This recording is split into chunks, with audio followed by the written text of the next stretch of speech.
You're listening to Two Bobs, Conversations on the Art of Creative Entrepreneurship with David C. Baker and Blair Enns.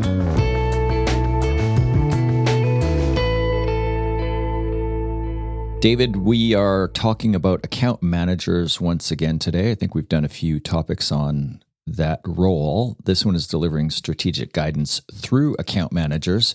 Before we get into the content here, you do what has turned into a fairly sizable seminar every year on account management, don't you? Yeah, in March in Atlanta every year. I partner with Jenny Plant from London. She's really good on the account management side. And then I usually bring another guest in as well. And I love it. Plus, listeners everywhere are saying, yes, another episode about us forgotten account managers and project managers too, right? It's like the people who get the glory in these firms are the skill players, the subject matter experts, and I'm always beating the drum about account managers and project managers, so much so that I just like to do events for them too. For one thing, they're fun people. Who wants to do an event for researchers? By God, they're boring. All right. Sorry. David Baker, the account manager's hero. I think your post dropped today. We're recording in the middle of August. Yeah, and it's blowing up too. Like, oh God, what did I forget? Somebody out of the woodwork. Here are the 3 points where David's wrong. So I'm going to have to go slay some LinkedIn keyboard warriors when we're done. All right, you lead off by saying account managers are the most confusing role players in our field. You mean the field of creative and marketing, digital? Yeah. What do you mean by that? Why are they confusing? They're not confusing to the ad agency people who are too dependent on account managers, but they're very confusing to probably the biggest group in our field that doesn't utilize them, and that would be digital firms, dev shops, and so on. So these are the firms that are more likely to use PMs or project managers than account managers? Yeah, or have the people who are actually doing the work interface directly with the client. And there's this sense of like, well, I don't know what they do. Like, I'm open to it, but what do account managers do? And aren't they just going to make this more expensive? As a firm develops a deeper sort of perspective on all of this, you realize that alongside the growth of account management would also be strategy, account planning, research, which are very, very necessary. The account manager then, who has had the spotlight on them, and account managers love the spotlight on them too, they're thinking, okay, what is my role against a strategist role? So if there's this strategy function, how do I interplay with that? Because before that person was introduced, I thought I was the strategist on behalf of the client. And so that's where there's some confusion that comes into this role. You and I have talked a lot about it. I've written a lot about it. We've had past episodes about it. So this is really just dealing with that one little teeny kernel of what's the role of account managers in strategic work? What's the interplay between strategy and account manager? In my first agency job, I was an account manager. There was no such thing as a strategist or a planner. Fast forward a couple of agencies and get to much larger agencies, then I find myself working with a planner. It was interesting to go from the person who was seen, or I guess I thought I was seen as the strategist on the account. I mean, in truth, I was 22 years old when I started, so I don't know how much strategy was coming from the 22-year-old, but I saw myself as kind of the strategic guiding light on the business. And then all of a sudden, I'm working with people with multiple PhDs in really obscure disciplines, not in account planning per se. Cognitive psychology and women's studies is one combination that I remember. I worked with a firm in New York City one time that had 6 PhDs, and they had nothing to do with the advertising field. So it was really fascinating to talk with them. But in one of the interchanges I've had after that email went out to people, they were trying to see the difference between the two. And it's like, why do you want to separate these two? Yeah. We want our account managers to be the smartest people putting together the strategy and like the conductor of the orchestra. And I said, okay, let's put Elon Musk in as ambassador to some country. How do you think that's going to work? Or let's put some ambassador, so somebody you thought of in reaction to what I just said, a really good ambassador. Let's put an ambassador in charge of innovation and getting to Mars. How do you think that's going to go? Now you start to see the difference between an account manager, an ambassador in this story, and a subject matter expert who has no, well, maybe some, but not a lot of people skills, right? So the interplay between those two needs to be handled really well. And that's kind of the dance that we're trying to manage. Now, a lot of people disagree with me. They're all wrong, but they all disagree with me. A lot of people disagree with me on this thing. And I think it's hard to see the nuances until you've seen it work, until you've seen the dance between account management and strategy. Okay, so as I've already said, I've been the account manager who has been the strategist, and then I've been the account manager who's bringing strategists to the table, planners in the case of a multinational ad agency. And I see the friction here. You've got 6 principles here. And they're the principles of not just account management, but how the account manager interacts on the strategic front, I guess you would call it. I'm going to give you the first 2 at the same time because they're seemingly contradictory, but you can unpack them one at a time if you like. The first one is no client interaction should occur without including the account manager. Amen. Say all the AMs out there. But the second one is we should not shield other employees from the client. Yeah. I almost said, hey, let's do these first 2 together. So I'm glad you did that because they really are tightly wound together. The first one, no client interaction should occur without including an account manager. But people misread that and they say, oh, see, what you're saying is that you don't want the client to talk with anybody else. No, I'm not saying that at all. In fact, sometimes it's very appropriate to not interpret what a client is thinking through the account manager. Sometimes you need to have the person who's doing the work actually hear the client directly. Sometimes you need that person defending their work and kind of falling flat on their face too, to realize how some of the ideas that they thought might fly are just not going to work in front of the actual client in real life. So the first one, no client interaction should occur without the account manager. So there are meetings where the account manager is not present. In fact, if the client's not willing to pay for an account manager's time, assuming you're charging by time here, of course, then don't have them in there, right? But you never leave the account manager out of that loop. So they need to be copied on emails. There should be no surprises. They're the consistent thread through everybody and everything. Yes, exactly right. And then the second is we should not shield other employees from clients. So I just want to make sure that people don't misunderstand this. We do want direct contact between the client and other people, but not leaving the account manager out of the loop. So as long as we don't leave them out of the loop, it's great. It's actually beneficial to have other people. You do not want your agency to be experienced entirely through an account manager. For one thing, that just puts you at risk if that account person leaves. And you also need backup and you need checks and balances. You need people listening differently. So those 2 things are together for sure. And then the third one kind of builds on it. Knowing when to involve an SME, a subject matter expert, a strategist being one example of those, is a critical skill. And it seems so obvious, but when I read the words the first time, I thought, oh yeah, I know just firms that I've worked in, so this is going back a long time now, there were too many meetings where everybody was in the room. Yeah. And if everybody's in the room all the time, what do you need an account manager for? Well, we need to protect these SMEs, their time too, right? And sometimes a client's going to want direct access when it's just a control power play. That you can just push back on it, right? But there are really 3 instances when an SME is brought in. Now, the client could ask for it, and if the account manager deems that this is a reasonable request, then they would bring him in. Maybe the client doesn't ask for it, but the account manager says, hey, you know what? In their head, they say this would be an opportunity to really shine. Let me bring her in here to just show the depth of our knowledge on this thing and be able to just have a freewheeling discussion.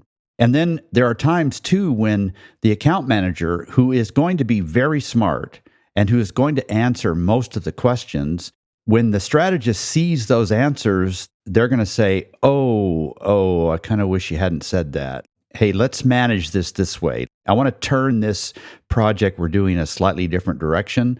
I understand why you said that. I think we can save face here.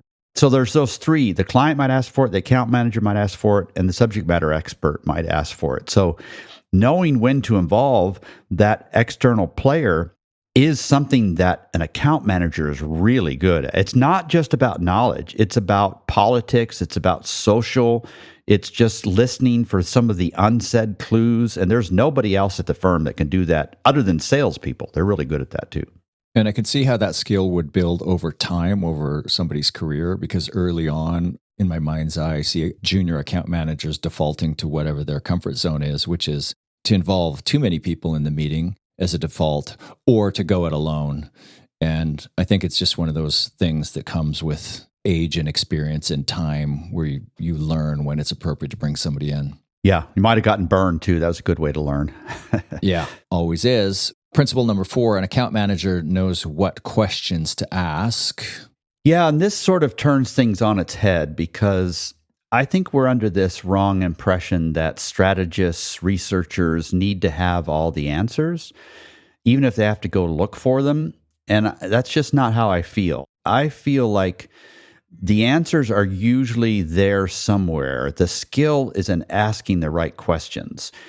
And that can be learned really well. So a subject matter expert already has a lot of the answers and knows where to find the rest of them. An account manager knows what questions to ask. So they're not caught off guard because the client is asking some very difficult question and they feel the pressure to answer it correctly. No, they can turn that around. You learn so much more by going deeper and asking better and better questions than by having all of the answers. So if you start to think of an account manager as the best question asker, that doesn't demean their role in the relationship. They are the best question asker. The subject matter experts that you might bring in are sometimes the best question answerers, but not necessarily the best question askers. So I just want to shine a light on what it really means to be a great account manager. They don't have to have all the answers, but they have to have really good questions, and that is a skill to learn. It's an interesting way of thinking about it. I like how you break it down. I spend a lot of time thinking about how the account manager role relates to sales, how new business development and account management, there are some skills, obviously, that overlap. And one of my beefs with salespeople generally, and I think this is across the discipline of sales across numerous industries, is they see themselves as the person with the answer rather than the person with the question. I like the way that you break it up, that the account manager is the person with the question and the SME or strategist is the person with the answer. That's a great way to think about it. Principle number 5 on your list of 6 principles: great account managers are too accessible to be viewed strategically. This is interesting. Yeah, this is my blanket excuse if I piss too many people off. So what this allows me to say is that, okay, account managers, you're really, really strategic. You're just as strategic as the other people, but clients won't see you that way. And I really do believe that. I do believe that some of these account managers are really, really good, but the reason they don't have the sort of influence they could is because they are too accessible. We can see this principle happening everywhere. And by the way, this principle is reversed in developing cultures versus developed ones. I'm sort of hesitant to say that we live in a developed culture given all that's happening nowadays, but I'm just going to, for the sake of argument, we'll just stipulate that. You're an employee and you're impressing your new boss a lot, and then you're there for 5 years, and it's like now you annoy them in new ways. They kind of take you for granted. It's just like the person that bounces in and out of a relationship who says the same things that you've been saying there every day somehow gets the glory, and you're looking around and saying to yourself, what the heck? I've been saying that this whole time. I think this might happen in marriages too. I'm not sure. It's never happened in mine, but Right. And you just get too familiar. And so to be a really great account manager, you have to be very accessible. That very act of being very accessible means that you are not viewed as strategically as somebody that you bring in. And thus we have 2 roles. I've always thought of this hierarchy of account managers because I grew up in ad agencies. I was hired as an account coordinator. I was promoted to account executive. Then at some point I was an account, it's funny, managers after executive. So I went from a coordinator to executive. Then I left, became an account supervisor, then account director, then a director of client services. So there's this massive hierarchy of account people in agencies, unnecessarily so. But within that hierarchy, I've noticed that the best junior account people don't necessarily make the best senior account people for just this principle that you're talking about. But frame it in different language. So the junior person is in server responder mode. They're in the business of client service. And as you have said many times, and I've quoted you, it's sometimes attributed properly, you don't get hired for client service or customer service, but you do get fired for it. So these junior people who are in server responder mode, they're taking care of the client. They are readily accessible when you need that. We'll get that to you right away, et cetera. But as you get senior account people over top of them, now we're assuming the account is large enough and there are multiple account people on the same account. Those more senior people should be less server responder and more challenger-like, more strategist, less available.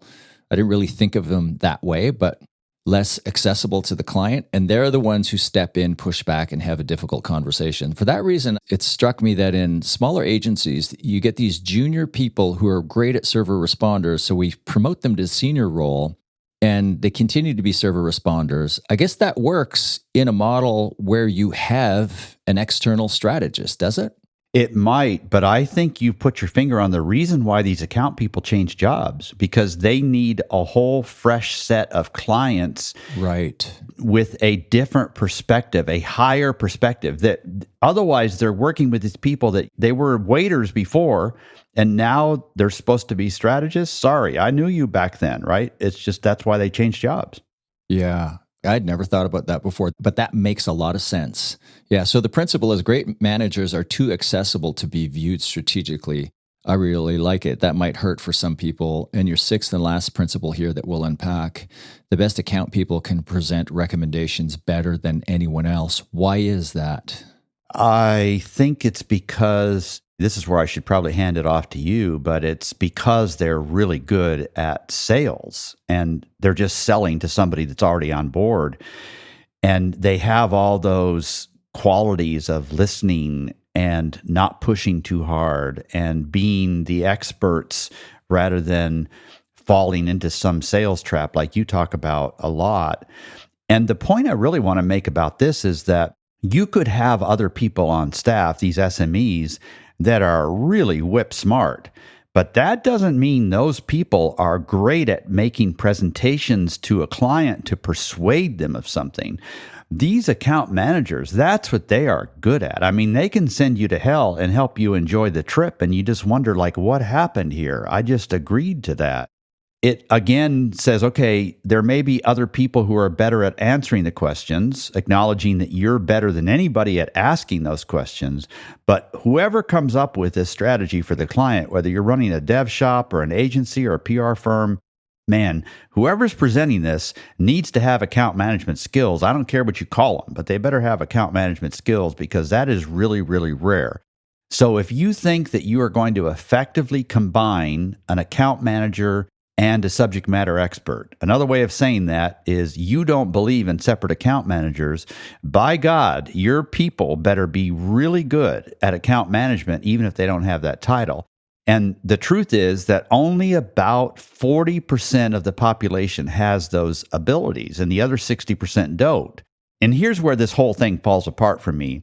If you expect your subject matter experts to have really excellent account management skills, you are, in essence, assigning failure to 60% of the people who might work for you, because there might be somebody who is just sharp as a tack, but they don't have those people skills, and they cannot partner with an account manager who can cover up for that. Then that person's going to fail at your place just because your expectation is that they also be an account manager beyond being a subject matter expert. I'm feeling pretty passionate about this. I guess I just don't see how people don't see this, right? Anyway, that's my end of my yelling here. When you say only 40% of people have those skills, what skills are you talking about? The sort of social, outward, relatable, listening sort of skill. Gotcha. As a former account manager, I used to see myself, even more so than as the strategist, I would see myself as the client's voice within the agency. So we talked about bounded rationality before, and I've made the point that it's my belief that people are aligned to the goals of the department they are in, not the organization they work for. So if I think back, going back decades now, and I think of media, I think of creative, I think of research. So those three big ones, but media and creative would be the big ones. If I put the creative director in front of the client, my fear as the account manager is they're going to sell the client something that is just too creative. Examples are coming flooding back to me. Right. And if I put the media person in front of the client, they're going to sell, high volume of whatever. Maybe that's not the best example. I was always more comfortable putting the media people in front of the client than the creative person. I always felt like it was my job to balance the inputs of all of the subject matter experts on the team, and I would present them to the client because I felt strongly like I was the only person on the team who actually had the best interest of the client at heart. Yeah. It's not that the others weren't there to serve the client, but they were there to serve the client from a very narrow point of view. And it was my job to balance everybody's point of view. And therefore, if something was going to be presented, and in particular, strategic recommendation, it made sense for me to present it. And I would even go further and say that whether this is true or not, I don't know. But in my mind, my clients expected me to do that balancing act. And they would listen to everybody else and they would look at me and say, Blair, what do you think? Now, whether that was just delusional on my part or not, I don't know, but that's how I felt like the dynamics were working. So, of course, it would be my job to present strategy or anything else to the client. What do you think?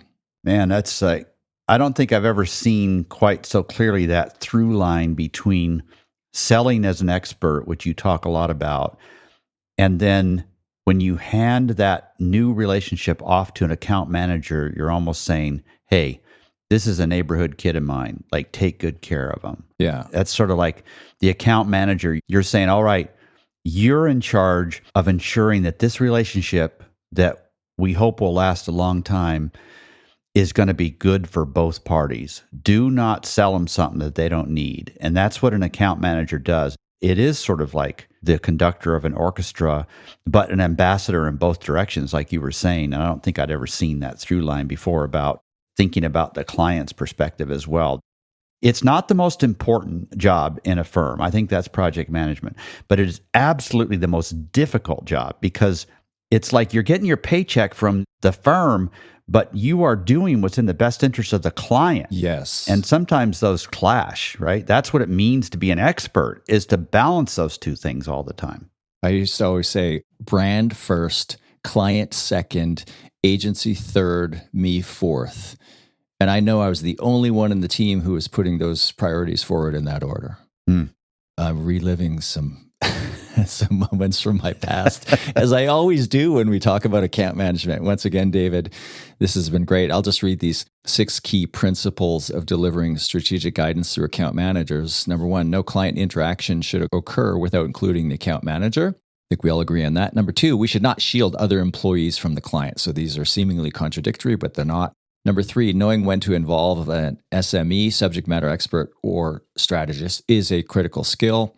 Number 4, an account manager knows what questions to ask. Number 5, great account managers are too accessible to be viewed strategically.